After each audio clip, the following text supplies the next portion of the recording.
सूरज काफी ऊपर चढ़ाया था। आसमान में वो एक बेरहम मास्टर जैसा था। रामू, जो किसान था, उसकी तपिश महसूस कर रहा था। उसकी स्किन काली पड़ गई थी, सालों धूप में तप तप कर। उसके कपड़े पुराने और फटे हुए थे, पैबंद पर पैबंद लगे थे। वो कपड़े अपनी लंबी उम्र की कहानी कहते थे। उसने सिर पर एक पतला सा कपड़ा लपेट रखा था। जलती हुई किरणों से ये बस थोड़ी सी हिफाजत थी। उसने अपने सामने फैले बड़े खाली खेतों को आंखें सिकोड़ कर देखा। इतने बड़े सूरज के नीचे उसकी परछाई छोटी सी थी।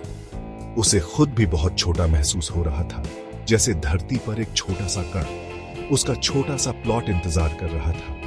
वो भी रामू की तरह प्यासा था। जमीन फटी हुई और सूखी थी, किसी बूढ़े थके हुए चेहरे जैसी दिखती थी। रामू को हर रोज इस जमीन की फिक्र रहती थी। यही उसकी अकेली उम्मीद थी, यही उसके बच्चों के लिए उसकी विरासत थी। ये संघर्ष उसे अपने बाबूजी से मिला था और उसके बाबूजी को उनके बाबूजी से। जमीन बहुत कुछ मांगती थी और कभी कभी बदले में बहुत कम देती थी, पर यही सब वो जानता था, यही सब उसके पास था।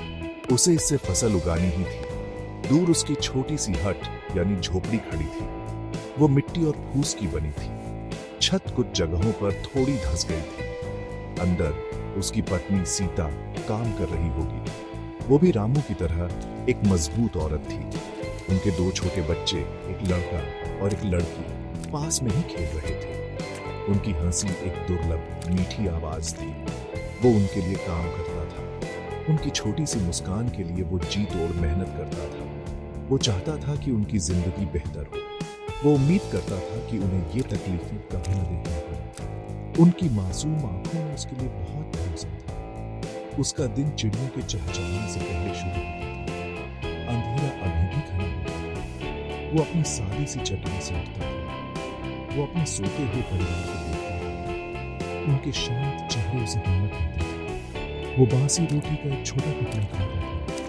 कभी कभी सिर्फ पतली सी दवा होती थी। भूख तो जैसे उसकी पक्की साथी थी, पेट में कुतरती रहती थी, पर वो उसे परे धकेल देता था। उसे काम करना था, खेत उसे बुला रहे थे। सूरज जल्द ही उसका बिना पलक झपकाए निगरानी करने वाला ओवरसीयर बनने वाला था। रामू के हाथों को सिर्फ कड़ी मेहनत करनी आती थी।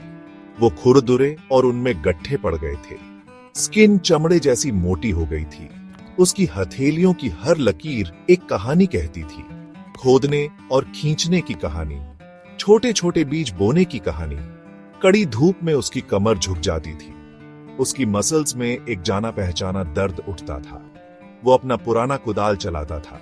वो जिद्दी जमीन में धंसता था। पसीना उसके चेहरे से नीचे बहता था। उसकी आंखों में जलन होती थी, पर वो रुकता नहीं था। वो रुक नहीं सकता था। उसके टूल्स उसके पुराने दोस्त जैसे थे, घिस्से हुए और भरोसेमंद। उसका हल लकड़ी का और साधारण सा था। अक्सर उसे अपने थके हुए कंधों से ही खींचना पड़ता था। कभी कभी कोई पड़ोसी एक कमजोर बैल उधार दे देता था, पर ज्यादातर रामू खुद ही बैल का काम करता था। उसकी ताकत ही उसका सबसे बड़ा टूल थी। उसका पक्का इरादा ही उसकी सबसे तेज धार थी। वो अपने छोटे से खेत का चप्पा चप्पा जानता था। वो उसके मिजाज, उसकी जरूरतें जानता था। कभी कभी वो मिट्टी से बातें भी करता था, उससे मेहरबान होने की गुजारिश करता था। काम का साइकिल कभी खत्म नहीं होता था। हमेशा कुछ न कुछ करने को होता था। जुताई, बुवाई, घास निकालना और फिर इंतजार। फिर अगर भगवान की कृपा हुई तो हार्वेस्टिंग यानी फसल की कटाई। रामू के लिए कोई हॉलिडेज नहीं थी। इतवार को भी आराम नहीं था। बीमारी एक ऐसी आफत थी जिसका वो बोझ नहीं उठा सकता था। बुखार में एक दिन भी खराब होने का मतलब था कम खाना। सीता के लिए और ज्यादा चिंता। तो वो दर्द सहता रहता, थकान को नजरअंदाज करता। वो अपने परिवार के लिए लगा रहता। उसका स्पिरिट एक ऐसी लौ थी जो बुझने से इनकार करती थी। फिर भी इस मुश्किल जिंदगी में भी छोटी छोटी खुशियां थी। ठंडी हवा का एक झोंका शायद पल भर का आराम दे जाता। मिट्टी से निकलता हुआ एक छोटा सा हरा अंकुर, झोपड़ी के पास खेलते हुए उसके बच्चों की हंसी। ये छोटी छोटी चीजें बहुत कीमती थी। वो जैसे तपती धूप में ठंडे पानी के कुछ घूंट जैसी थी। वो उसे याद दिलाती थी कि वो क्यों इतनी मेहनत कर रहा है। वो उसकी उम्मीद की बाल्टी फिर से भर देती थी। वो धीरे से कहती थी कि उसकी मेहनत बेकार नहीं जाएगी। इन्हीं पलों से उसका दिल टूटने से बच जाता था। रामू का सबसे बड़ा सपना बहुत सिंपल था। वो एक अच्छी फसल का सपना देखता था। वो सपना देखता था कि अनाज से उसके छोटे छोटे मटके भर जाएं। वो ऐसे समय की कल्पना करता था जब उसके बच्चे पेट भरकर खाना खाएंगे। वो उस दिन के लिए तरसता था जब भूख एक मेहमान बनकर नहीं आएगी। वो सीता को मुस्कुराते हुए देखता था, जिसके चेहरे पर कोई चिंता न हो। ये सपना अमीर बनने का नहीं था, ये जिंदा रहने के लिए था, अपनी इज्जत के लिए था। ये पेट भर खाने का सपना था। दिन भर की कड़ी मेहनत के बाद शांति का सपना था। वो अपने बच्चों के लिए भी सपने देखता था। वो चाहता था कि वो स्कूल जाए, वो पढ़ना लिखना सीखे। वो नहीं चाहता था कि उन्हें उसकी तकलीफें विरासत में मिले। वो उम्मीद करता था कि वो कोई दूसरा रास्ता खोज सके, एक ऐसी जिंदगी जो कड़ी धूप और बेमौसम बारिश से दूर हो। वो सोचता था कि उसका बेटा कोई क्लर्क बन जाए या उसकी बेटी टीचर बन जाए। एक गरीब किसान के लिए ये बड़े सपने थे, पर वो उसके दिल में खूब चमकते थे।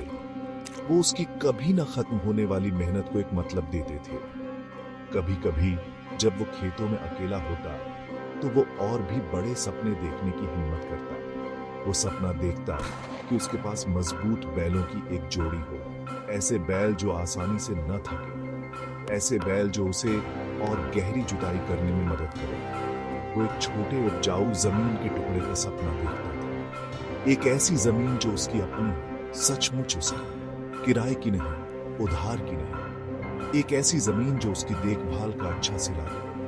ये सपने दूर के तारों जैसे लगते थे, बहुत दूर, फिर भी वो उसे रास्ता दिखाते थे। वो उसका छिपा हुआ सुकून था। इन सपनों को वो अपने पसीने से सींचता था। सूखी धरती पर गिरने वाली पसीने की हर बूंद में एक दुआ होती थी। ये दौलत के बड़े बड़े ख्वाब नहीं थे, ये कम मुश्किलों वाली जिंदगी की छोटी छोटी उम्मीदें थी।